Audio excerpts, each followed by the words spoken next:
بسم اللہ الرحمن الرحیم. رضوان فرام جاپان آج ایک نئی ویڈیو کے ساتھ حاضر ہوا ہوں. یہ ویڈیو بڑی ان لوگوں کے لیے اہم ہے جو جاپان میں آنا چاہتے ہیں اور خاص طور پہ وزٹر ویزے پہ آنا چاہتے ہیں.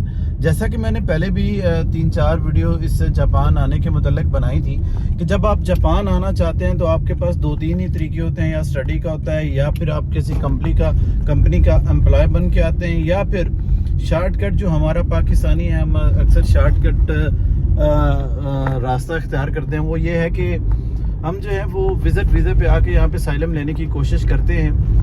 یہ انتہائی اہم ویڈیو ان افراد کے لیے جو سائلم لے کے رہنا چاہتے ہیں اور وزٹ ویزے پہ جاپان میں انٹر ہونا چاہتے ہیں. پہلے انہوں نے سختی جب کی تھی سائلم پہ تو انہوں نے یہ کیا تھا کہ یہ 8 مہینے تک کام کی اجازت نہیں دیتے تھے, ورک پرمٹ ایشو نہیں کرتے تھے. 8 مہینے گزر جانے کے بعد جو سائلم پہ شخص ہوتا تھا وہ ایک اپلیکیشن دیتا تھا تو اس کو یہ ورک پرمٹ ایشو کر دیتے تھے. ورک پرمٹ سے مراد ہرگز یہ نہیں ہے کہ یہ ویزا اس کا چینج ہو جاتا تھا یا اس کی کوئی ویزا پالیسی چینج ہو جاتی تھی, بلکہ یہ تھا کہ صرف وہ لیگلی طور پہ اس کو ایک کام کی اجازت کا پیپر ایشو کیا جاتا تھا, جس سے یہ ہوتا تھا کہ وہ کہیں بھی کسی بھی جگہ کسی بھی فیکٹری میں کسی کمپنی میں کام اپلائی کر سکتا تھا اور اس کو کام عموماً مل جاتا تھا. لیکن اب وقت گزرنے کے ساتھ ساتھ جیسے کہ پوری دنیا میں کرائسس ہیں, ایسے جاپان میں بھی کرائسس چل رہے ہیں.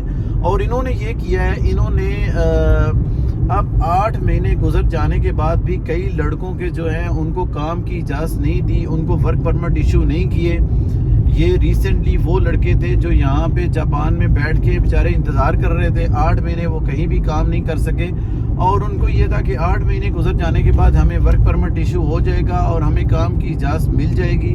لیکن جب وہ 8 مہینے کے بعد امیگریشن پہنچے ہیں اور انہوں نے کام کرنے کی اجازت مانگی ہے, ورک پرمٹ ایشو کرنے کی اپلیکیشن جب سبمٹ کی ہے تو امیگریشن نے یہ کہتے ہوئے ان کی اپلیکیشن کو ریجیکٹ کر دیا ہے کہ آپ نے جو سائلم کا کیس اپلائی کیا تھا ہم اس کیس سے سیٹسفائیڈ نہیں ہیں. اگر آپ جاپان میں رہنا چاہتے ہیں تو یا تو آپ کو کورٹ سے رجوع کرنا پڑے گا, اگر آپ کورٹ نہیں جانا چاہتے تو آپ دوبارہ امیگریشن میں یہ اپیل کر سکتے ہیں تو ہم اس پہ غور کر سکتے ہیں.